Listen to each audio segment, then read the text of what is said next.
from the truth itself. So for the Muslims, truth is very narrow in its definition.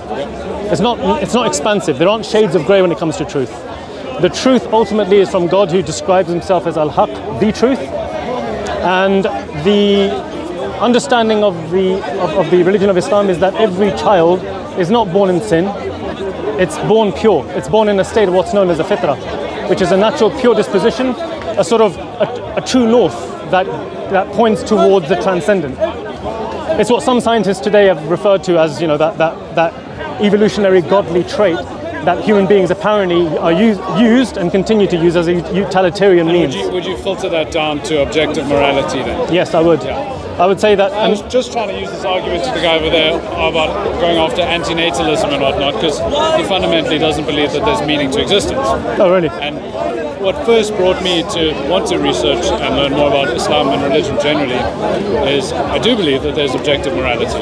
So there's objective morality, then you can assign meaning, and fundamentally, that takes you back to a creator of sorts. Precisely. Then it's about trying to define that and understand, well, everybody here and a bunch of people think they've got the right idea. Yep. Who's got it? Who's got it right? And look, I haven't grown up religious, so it's this process of limbo, investigating, so trying to learn what makes sense.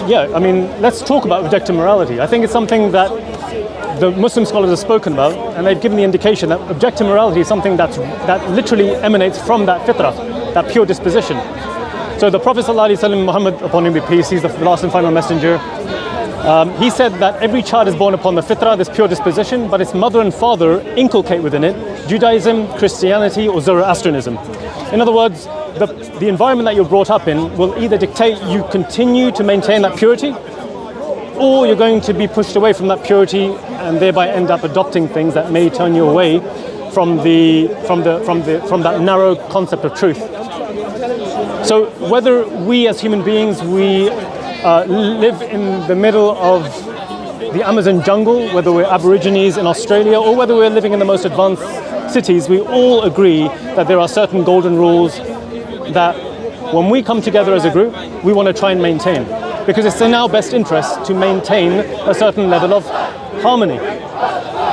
Getting excited. It happens now and again, right? I was going to ask, so you say being born in a state of purity in your parents, how does Islam guide you to keep that purity?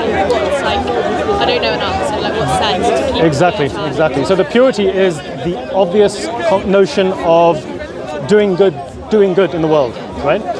When you two got together as a couple, naturally within you have an innate disposition of wanting to do things that are in your best interests. In your best interests, right? So for instance, you know instinctually that if I lie, it's not going to be healthy for my relationship. If I deceive, it's not going to be healthy for my relationship, because you've learned that from an early age. There is something within the innate human nature that recognizes a priori, meaning intuitively, that there are certain things that if we go against that nature, it's going to be detrimental to us.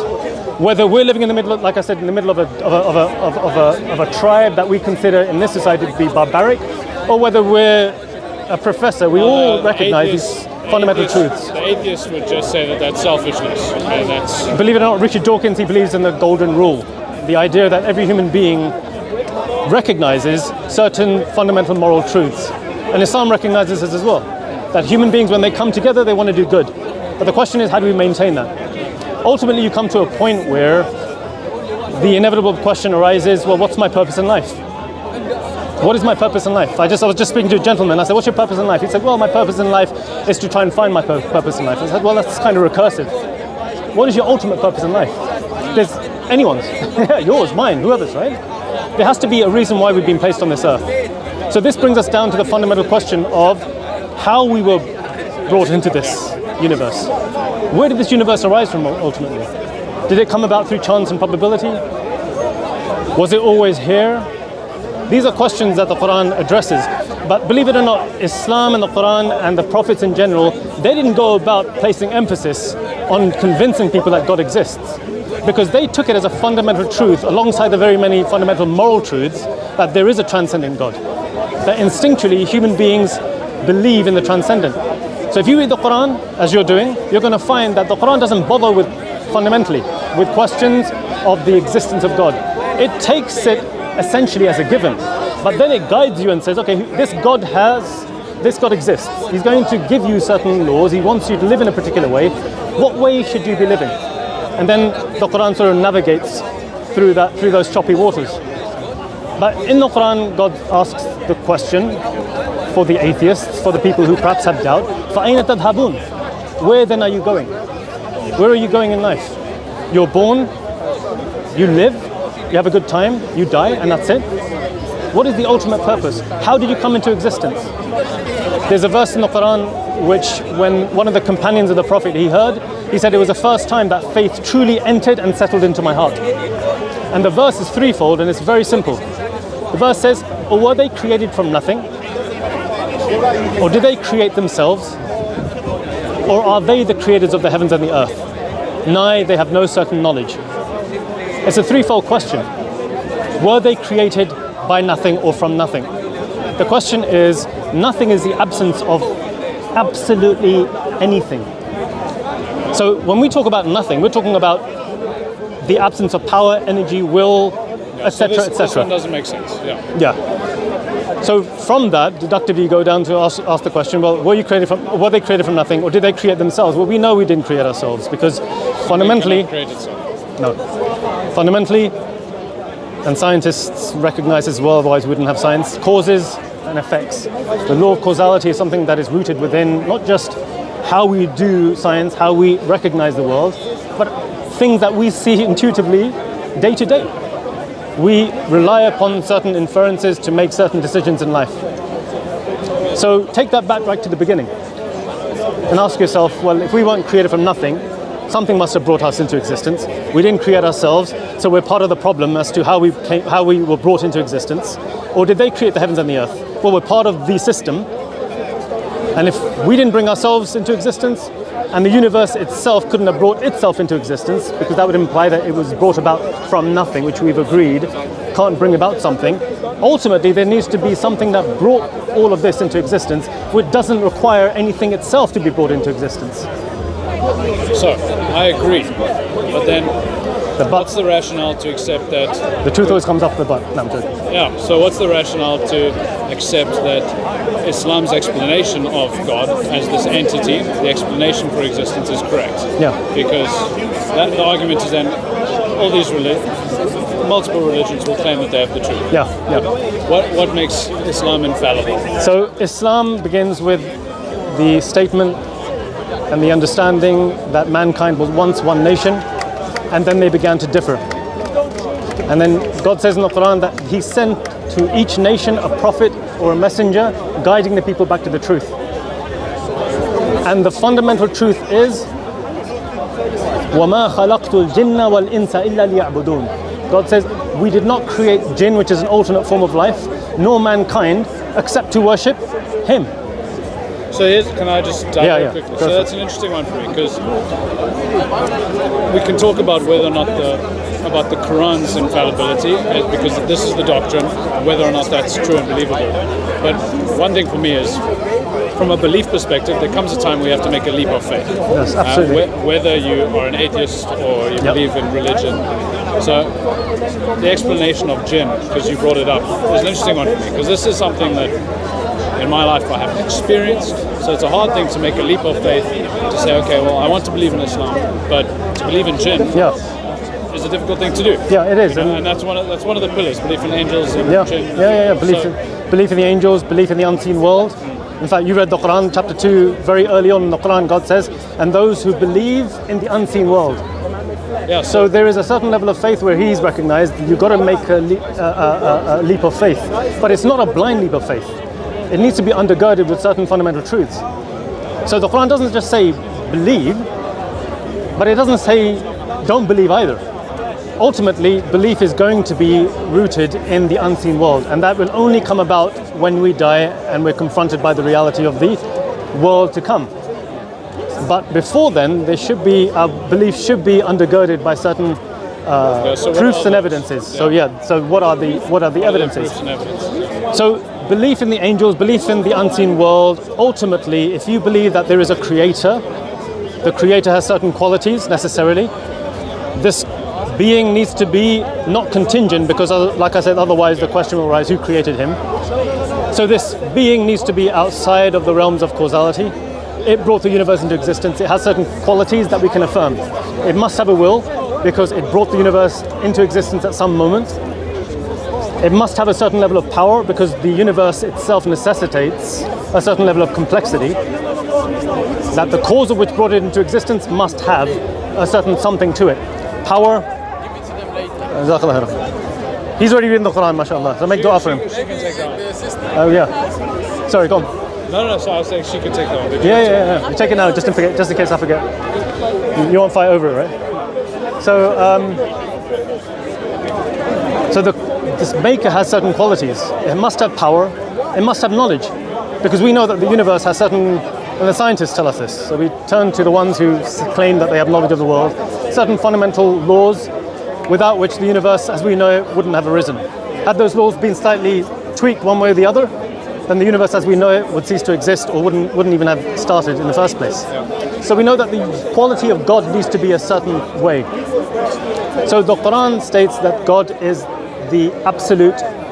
If you read chapter 112 of the Quran, it says Qul huwa Allahu ahad. And if I give you just this short verse, some of the scholars say it represents 1/3 of the Quran, because 1/3 of the Quran is in reference to God himself. The other third is about the hereafter and the day of judgment, the unseen world, etc. The verse, the surah has it, Qul huwa Allahu ahad. Say he is Allah, the one and only. One and only. So in other words, there can't be two contingent beings, because otherwise, two necessary beings, otherwise they wouldn't be necessary to begin with. There has to be one necessary being, and everything else is contingent and dependent upon it. So Qul huwa Allahu ahad. Say he is Allah, the one and only. Allahu samad. Allah, the absolute, the self-subsistent. He requires nothing. He is the one that brought everything into existence. He needs to therefore exist eternally. Because to say that he had a beginning would necessitate the same question that we posed for the universe, which would make him contingent. So you can't go back in the past indefinitely. So Allahu Samad. He is the self-subsisting, the eternal. He requires nothing. Lam yalid wa lam yulad. He begets not, nor is he begotten. He doesn't produce anything from himself, and nor is he produced from anything. And as a result, if you just go through those four rationally, the only inescapable conclusion is وَلَمْ يَكُنْ اللَّهُ كُفُوًا أَحَدٍ. That he is therefore the one who is the one worthy of being worshipped, if you will. He's the one that requires adoration. So that pull that we instinctually have towards the transcendent, it cannot be diverted towards the creation. So that's one fundamental truth. And so you would say then, as a result, okay, I'll question any religion that says that God came down in the form of a human being, and therefore that human being is worthy of being worshipped, or that God should be worshipped in the form of idols, or that God is more than just one being, that is three persons in one, or as the Hindus say, Trimurti, three beings. Did he just do what I think he did there? Anyway. He just put his hand around my face. Anyway, let's go. Exactly. But so anything that from creation, in fact, I'll give you two in a verse. God says, do not prostrate yourselves to the sun and the moon. You find many religions from the past, and even today, prostrating themselves to the monkey god, to the cow god, to the sun, to the moon, to anything from creation. So God says, do not prostrate yourselves to the sun and the moon, but rather prostrate yourselves to the one who created the sun and the moon, if you are true believers. So from there, the Quran eliminates all those religions that claim to be from God, but are establishing intermediaries in human beings, normal human beings like us, being able to connect with God. Islam, you will never find a single verse in the Quran that speaks about genealogy or lineage being an intermediary for a person being saved. So I agree with that narrative, but then the Quran is the correct narrative, but what's to say that the Quran itself is correct? What's the proof that, because there'll be parts of the Quran that you don't like, parts that are difficult to deal with? Absolutely. Dealing with women in the Quran, absolutely. in the UK and the West, I'm sure there's plenty of things. We've got to move back before he comes and touches me as well. I'm sure there's plenty of things that she won't like about the Quran, about what it says about women. Yeah, no doubt. Look, there's going to be certain things that you're going to come across in the Quran morally that you will find objectionable. But given that the Quran is correct, fine, no problem. But how do you prove that the Quran itself, its creation, is correct? Yeah, so in the Quran itself, I think what makes Quran unique amongst other scriptures is that it is the claim that it has, which other scriptures I don't think either claim, and if they do claim, it doesn't stand up to scrutiny. The Quran is the only scripture that I know of on this earth that claims to be what's known as ipsissima verba, the very words of God. And if you read, it reads like this is from God. It reads like this is the narrative of God. There's no Muhammad said. Do you know that in the Quran, Muhammad sallallahu alaihi wasallam, who is supposed to be the author of the Quran, but though he's not, because we have the speech of the Prophet, and we have the speech of the Quran, and the experts in Arabic, and this includes non-Muslim experts, linguists of Arabic, they say that the speech of the Prophet is nothing like the speech of the Quran. It's like two different individuals. So the Quran is the only scripture that states that it is from God. The Quran is self-referential and it's challenging. In the Quran, I don't think any other religion says this, the Quran challenges human beings. It says, if you believe that this is from anyone other than Allah, then find a contradiction in it. Find a discrepancy in it. And it challenges human beings to do that. And then the arguments, we can look into the arguments. A person comes to us and says, look mate, I found a contradiction in the Quran. So we sit down, we look at it, we find out whether it truly is a contradiction, and then we go from there. But ultimately, and this is just taking a few steps further on, when we've exhausted those avenues and our arguments against the author of the Quran have been satisfied, then it should stand to reason that morally, the one who revealed the Quran also revealed a moral system that although initially there may be certain parts to it that you may find unpalatable, but you should treat the truth as it ought to be treated. Truth shouldn't be treated like the flavor of ice cream. Oh, today I feel like having, I don't know, chocolate. Tomorrow is going to be strawberry. It should be treated like medicine. Our scholars have said that when you go towards the truth, treat it like medicine. That no matter how you have cancer, you are not going to, unless you're mad and you want to just pass away or whatever, you choose to pass away, whatever you want to do. Normally people will want to just take the medicine because they want to carry on their life. They have a responsibility towards people whom they love, and they love him. So the Quran actually has it in it that if you've exhausted all the avenues, then treat the truth as the truth and don't treat it as though you want the Quran to follow you rather than you submit yourself to the Quran. Now and you have many people in the park becoming Muslims. Muslim means the one who submits his will to the will of God. And the reason why that concept is so important is because of the fact that if you believe the truth, you believe you're contingent, you believe you're limited, and you ultimately believe that there's a source out there that has knowledge above which you can't have any more knowledge, power above which you can't have any more power, and all these other qualities, wisdom, then you ought to submit yourself to this being because you recognize that it brought you into existence. Now, you may find certain things in the Quran that you find initially morally objectionable, but if this is the truth, and here's the truth, here's the if clause, and this is where you guys go away, be sincere, look into the Quran, come back here to Speaker's Corner or get in contact with the mosques. Believe it or not, since Palestine, the issue of Palestine, the number of people who are becoming Muslims on account of just looking at the Palestinians living their life through nothing but faith alone, it's incredible. But if you have questions, go and ask. You know, guys, I find this verse in the Quran regarding women objectionable. I find this in the Quran objectionable.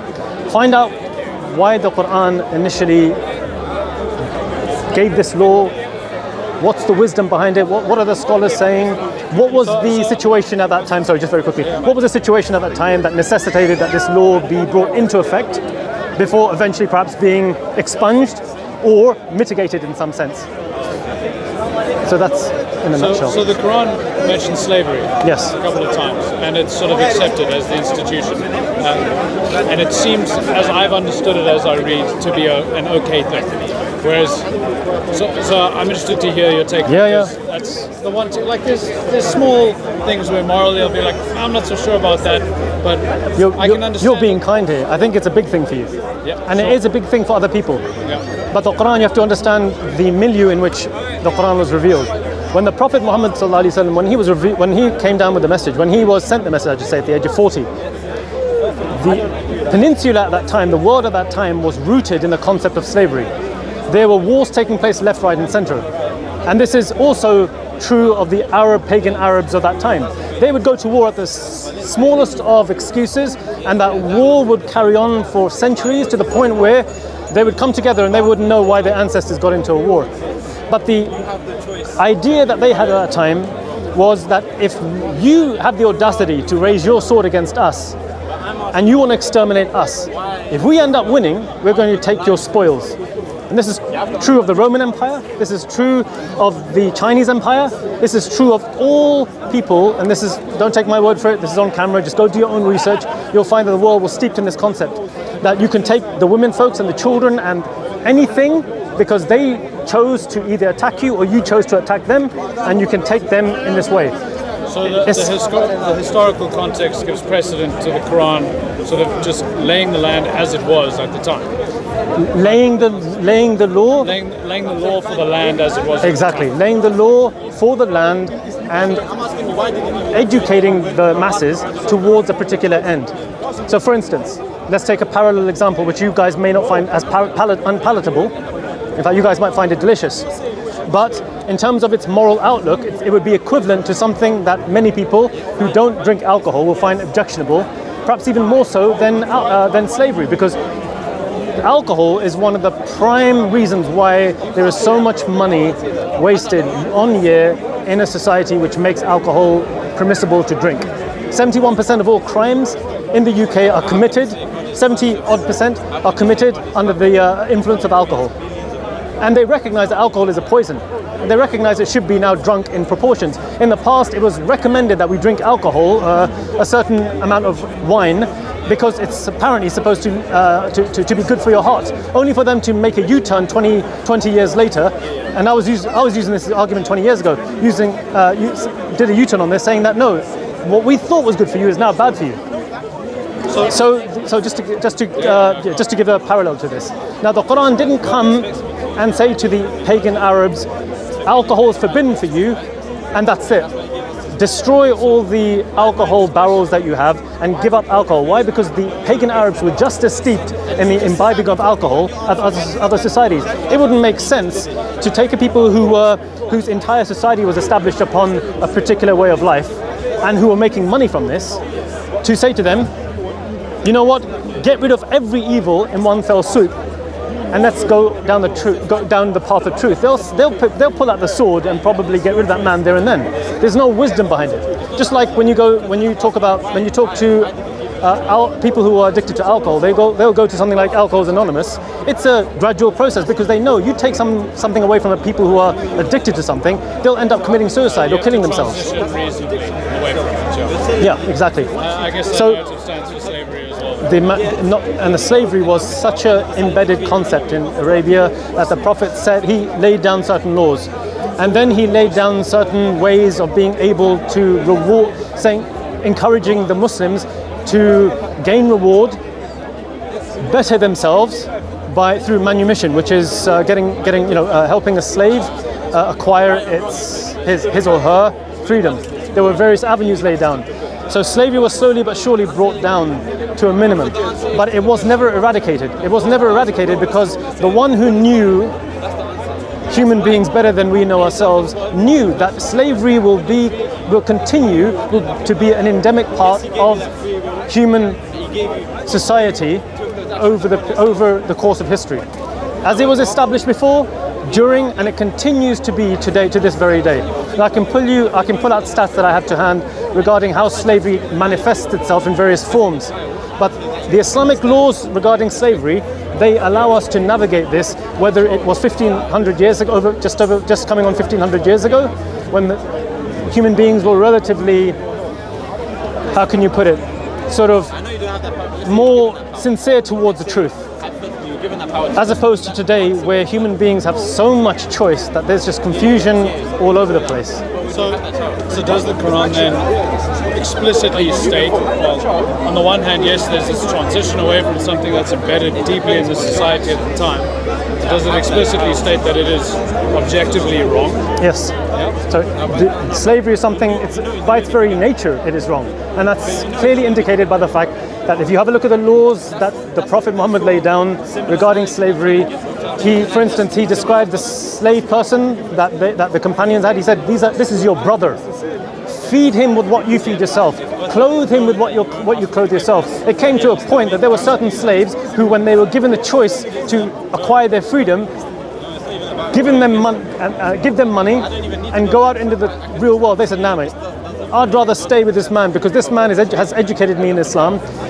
He's like a brother to me." These are words from the slaves themselves. They said, "No, we want to stay in this way," because they felt in their best interest. I've got a roof over my head. I'm being treated like a brother. They weren't really treated as slaves. There's a famous story of Umar, who was a second caliph. He was walking with his servant. As he was walking into the city that I think it was the city or the town that he was going into, the servant was on the horse or the donkey, and Umar was the one that was pulling the horse, the lead. So the man came out and he went to the slave and went, "Ya Amir al-Mu'mineen, oh leader of the faithful." And he said, so in other words, the Muslims had this deep understanding that there are going to be consequences to how we behave in life. And it's not enough to just simply talk the talk if you're not walking it. So in the Quran, the Prophet Muhammad, he said very, very clearly, he said, every action is but by intention. He said, the Prophet described intention, he described it as an ant walking on a black rock on the darkest of nights. And he described it as a shirk al-riya. He said that it is that association of partners that is so subtle that some human beings, they don't even realize that when they're worshipping God, they may be doing it to show off to other people. So the Prophet said, anyone who does an action that is not intended purely for the sake of God, it will not be accepted from him. And he said that the one who does it for whatever reason, it's for that reason.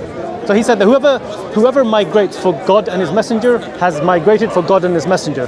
But whoever migrates for worldly gains has migrated for worldly gains. In other words, that guy hasn't benefited from his worship. So in Islam, one of the things that has allowed our worship of God and our commitment to the moral values to remain the same, and I don't believe that this stands true for any other religion. You see that brother there worshipping God? Jesus, you're fine, walked a little further, and he fell down his face and he prayed to God, "Oh my Father, if it be possible for you to allow this cup to pass, then let it pass, but not as I will, but as you will." This is the prayer of the prophets and messengers. Jesus walked a little forward. This is from the Bible, by the way. I'm not quoting from the Quran here. The Prophet Muhammad, he taught us how to pray. He taught us to place our head into the fetus position. And he said the one who is in sujood, the one who is in prostration, he is closer to God than at any other moment in time. So ask of him what you will. So you'll find a lot of people, when they become a Muslim, they just fall down. They want to prostrate because they recognize that there's no more. Have you ever tried prostrating, maybe in meditation? It's an experience. It's a surrender. It's a surrender. You're surrendering your mind, your body. Very few people have actually prostrated. It's a fascinating question to ask. Very humbling. It's very, very humbling. Now, juxtapose that with belief in God. Juxtapose that waking up in the middle of the night when everyone else on the earth is sleeping or in your region is sleeping, and you're doing it only for the sake of God. That is the level of iman that the Prophet said. He said, it is as though you see Allah. But though you do not see Allah, know that He sees you. It is that moment where the person may talk the talk, but when the doors are closed and you have to take care of yourself, that's when true faith is tested. So Islam came to holistically teach us how to worship God and also how to behave in life on a balanced way. The Prophet, and when I say this to people, you often find them saying, "Really? He said this?" Because the way Islam has been portrayed in the media, that it is a religion of extremism. Did you know that the Prophet ﷺ, he said that halaka mutanatti'un halaka mutanatti'un, halaka mutanatti'un. Do not go to extremes in your religion. Do not go to extremes. Oh, sorry. Destroyed are those who go to extremes. Destroyed are those who go to extremes. Destroyed are those who go to extremes. The Prophet ﷺ told us not to go to extremes in anything. There were 3 men who came to the Prophet's wife. They said, how does the Prophet live? And the wife told these men, this is how he lives. The men, out of a sense of misplaced piety, one of them said, the Prophet prays, I'm going to pray the entire night and I'm not going to go to sleep during the night. The other man said, when he found out that the Prophet fasts, he said, I'm going to fast the whole day for the rest of my life. In other words, because they fast from sunrise to sunset. And the third one said, from this misplaced sense of piety, this misunderstanding, he said, and out of ignorance, he said, I'm not going to marry women. So the Prophet, when he heard this, he said, who are these people? And these people came to him. And he said, I am the Prophet of God, and I fear God more than you. I fear God, don't worry about it. He said that I fear God more than you. He said, I sleep part of the night. Sorry, I worship part of the night, and I sleep part of the night. I fast on certain days, and I do not fast on other days. He said, and I marry women. And he said, whoever does not follow my path, my sunnah, he said, he's not from me. He's not from me. So he's teaching here that don't go to extremes in your religion. He said, don't go to extremes in your religion like the Christians took the grave of Jesus as a place of worship. On his deathbed, when he was in the pangs of death, one of the things he said, curses be upon those who took the graves of their prophets as places of worship. He cursed them. So he's in a delirious state, but his one sole purpose is to continuously remind his nation, your purpose in life, no matter what else, is that you die upon Islam and you die upon the true worship of God, and you maintain this. During the last sermon, I'm not sure whether you've ever heard of the last sermon of the Prophet, where his mission is almost complete. He's 15 years ago, roughly, he's been kicked out of his city of birth, Mecca. He's been forced to migrate to Medina. He's now come back and conquered Mecca. But the conquering was one of almost, apart from those zealous youth, a few of them, handful who came out and they were killed as a result. There were Muslims who came in tens of thousands. I think it was 10,000 Muslims who came towards Mecca, and the sword wasn't lifted. And the Prophet, he came on his horse or his donkey, he came in this situation. He came in the position of humility. And he walked into Mecca and he went to the Arab pagan leaders. He said, what am I going to do to you, O leaders of Mecca? The Arab said, one of the leaders, he said, that we know you to be a kind man. I'm paraphrasing it. We know you to be a kind man. He says, indeed, you are free and your household is free. So at this juncture, he brings all his followers together. There's 10,000 of them, and he addresses them. And the addressal is what impressed a man by the name of Malcolm X, which I'm sure you've heard of. Malcolm X, when he read this, he recognized the truth of Islam, not the truth of the nation of Islam, who claimed, similar to the Christians, that there is a black man who came down in the form of a man, and that he is God on earth, that he is incarnate. No. Malcolm X, he went to Saudi Arabia and did the pilgrimage, and he came across this speech from the Prophet, who said that there is no superiority of a black man over a white man, nor is there superiority over an Arab over a non-Arab, except through what? Piety and good deeds. It is the heart, the piety that the person does, the intention of how we worship God, that sincerity that I told you about. So Malcolm X, he goes away and he writes to his wife. He says, I have come to a place during the pilgrimage, because the pilgrimage is one of the most extraordinary events on earth. It has been going on unchanged since the time of Abraham, upon him be peace. People from all walks of life, they come together, black, white, rich, poor, they all wear the same garment, and you can't tell the difference between rich or poor. He said, when he went there, he said, I have drunk from the glass of a man whose eyes are the bluest of blue and whose skin is the whitest of white. But the white attitude, the racist white attitude, has been extracted from his heart. He said, if there is a true message that will be a cure for the racism of America, it is Islam. It is Islam. Now, if Malcolm X said this, if you read his biography by Alex, Alex Hale, I think his name is. You'll find it in there. There's a new one by Manning, who's also written it. But the point here is that Islam came to eradicate racism, and it brought people together on a brotherhood and sisterhood that only judges persons by one thing only: your closeness to God through your piety and through your obedience to Him. That, in a nutshell, is the message of Islam. So what would you recommend then to people who are, like myself, who are in the process of trying to decide for themselves that this or something else is the truth? What's the best way to approach it? The best way to approach it that we can ever give to anyone is what you guys already have: the Quran, the Book of God, the very words of God. You open those up, instantly you'll be able to recognize that this does not read like the Bible. It doesn't read like the Bhagavad Gita of the Hindus. It doesn't read like the Vedas. It doesn't read like the Guru Granth Sahib of the Sikhs. So the book itself will be hopefully an evidence for you. But I would say ultimately, be sincere. And don't, in the Quran God says, call upon me, I will answer your call. No intermediaries. You don't go to the Catholic priest to confess your sins. It's a direct relationship between mankind and God. So be sincere, go home, be open in the way you are looking for the truth, and we would say, inshallah, God will guide you. God will guide you. Ultimately, God will guide you. If you're sincere, God will, inshallah, guide you. Just to give you an understanding, if your background is one of Christianity, then there's glad tidings that the Prophet gave to the Ahlul Kitab, the people of the book, the Jews and the Christians. He said, there is not a Jew or Christian who hears of my message and accepts it, accepting that I am the messenger of God, and accepting that Jesus, the son of Mary, is a messenger of God and a word that proceeded from God, accept that God will forgive all of their sins. God will forgive all of their sins, and He will take their good deeds and multiply it by a factor of 10 to 700. So that's the glad tidings that the Prophet Muhammad gave to the children of Israel, as well as the followers of Christianity. That you're not losing out ultimately by becoming a Muslim. Nice incentive. Yeah, very good incentive. And this is what Islam was about. The Prophet ﷺ, in fact, one of my friends who comes to the park, he said that one proof that caused him to convert from Christianity to Islam was the following tradition of the Prophet.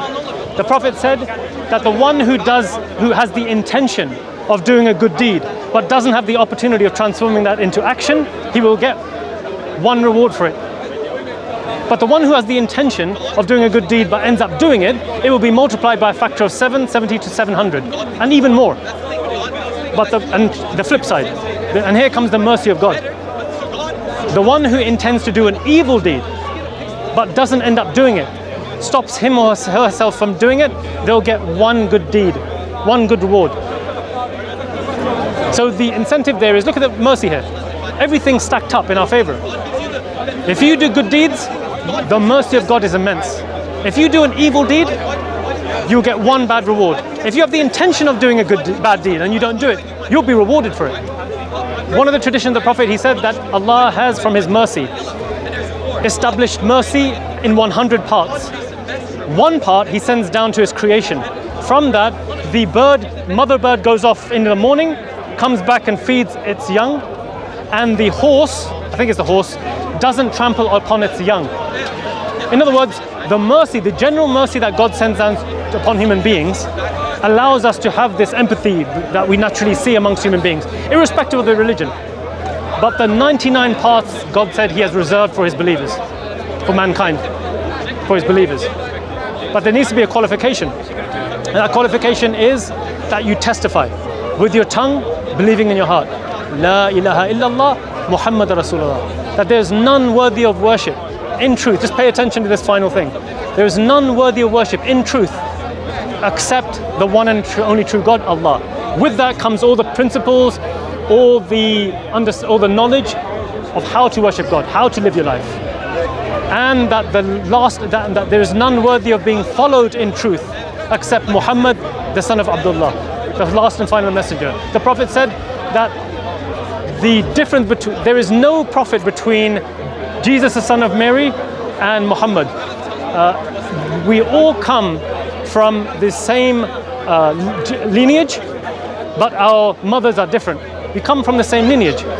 So the prophets and messengers that came with the same thing. And God says in the Quran, "O my slaves who have transgressed against their own souls, don't despair at the mercy of your Lord. Do not despair at the mercy of your Lord. For your Lord, He forgives all sins." He forgives all sins. I mean, how that verse gets me, because it's an indication of the mercy of God that He says, He's addressing you, all of us. "O my slaves, do not transgress, do not despair at the mercy of your Lord. For your Lord forgives all sins, for He is the oft-forgiving, most merciful." The only sin He will not forgive is the sin of associating partners with God. What's known in Islam as shirk. And it is the greatest crime against God, because you're taking a right that is exclusively, you know that is exclusively of God, and you're giving it to other than God. Whether it be Jesus, whether it be Muhammad. There are Muslims who worship Muhammad sallallahu alaihi wasallam, unfortunately. Whether it be idols, whether it be the sun, the moon, anything from creation, you're giving a right to God to other than God. And God says the one who dies upon this will not be submitted into Jannah, provided the evidences have been established against them. So that's the message of Islam. So you guys go away. Can I ask you one more question? Yeah, sure. So I was just thinking about it as you were speaking. You cannot ascribe human attributes to God, but you ascribe mercy and compassion.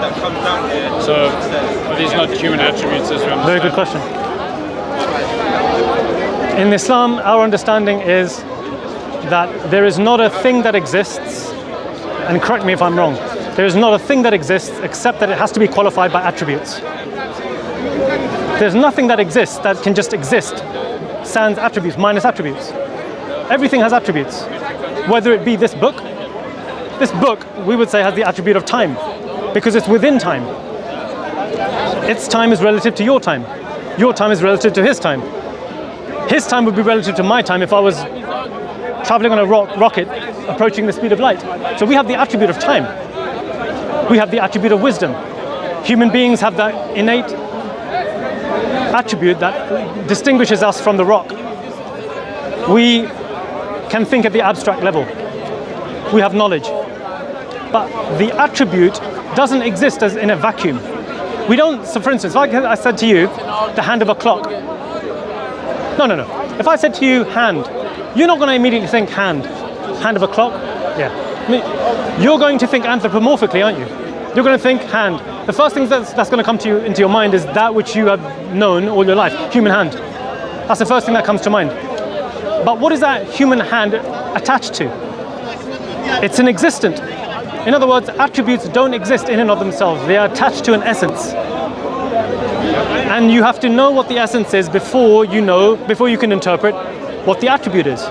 So if a person says to you, hand of a clock, immediately you've got a context. You know that the attribute is being attributed to what? An object known as a clock. And that attribute is different from the hand of a clock, or the hand of a monkey, or the hand of whatever. So that's how we interpret the attributes of God. The essence is the thing to which we understand the attribute. If the attribute is the attribute of mercy, we don't say that there's no similarity. Anyone who tells you that there is absolutely no similarity between God and His creation, either they don't know what they're talking about, or they don't understand similarity. There is, by the very fact that you're using the very term mercy. But it's what in English would be referred to as polysemy, that an attribute is left undefined until you know the context. So you would say that the mercy we can exert as human beings is different. Is not defined the same as the mercy God can exert. Precisely. That's exactly it. The essence is unique of God. It is unlike our essence. We don't have an understanding of what that essence is, but we can have knowledge of what it is, though we can't encompass that knowledge. So when God said, for instance, that He's merciful, the most merciful, that mercy is so unimaginably great that it's almost incomparable. But we understand that He has mercy. You know, God says in the Quran that He has knowledge. He has knowledge such that even if you had a pen and you wrote it down, you would require not one sea, but 2 seas before it's exhausted. It's an analogy, but it's describing the immeasurable content of the Creator in comparison to us who are living on this mud ball in an incredibly diverse universe, the extent of which is just breathtaking. In fact, the Quran again tells us to look in. It says to look into the furthest horizons and within yourselves until it becomes manifestly clear to you that this is the truth. And is it not enough that your Lord is a witness over all things? Is it not enough that He knows everything? The Quran says, فَأَيْنَ تَذْهَبُونَ? Where then are you going? Where are you going in life? Where are you meandering? There must be a purpose. There has to be a talos. أَفِي اللَّهِ شَكْ? Is there any doubt in God? فَاتِرِ السَّمَوَاتِ وَالْأَرْضِ, the originator of the heavens and the earth, the originator of all that exists. Yeah. All of these things are there. You'll find that the Quran, if you read it, it'll jump from one subject to the other, and it'll have you engaged. And remember, this was revealed piecemeal over a period of 23 years. So the Quran the Prophet knew through the knowledge of God where each verse would be placed. So that's the message of Islam. Probably keep asking you, but I'm sure it's Maybe we're here, so you know what I mean. Just come back. You're very welcome. What's your name? Lorna. Lorna? Matthew. Matthew? Hamza? Hamza, thank you. Thank you for your time. Take care, guys.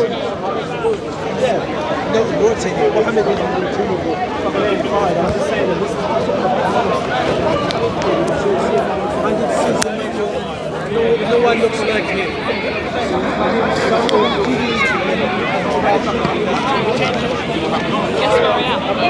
Brother. Why not wait until you make book what it says? Brother. MashaAllah, Jazakallah. You guys For a long time we got you content. This is because we need to make a nice short. Nowadays people I don't know. short.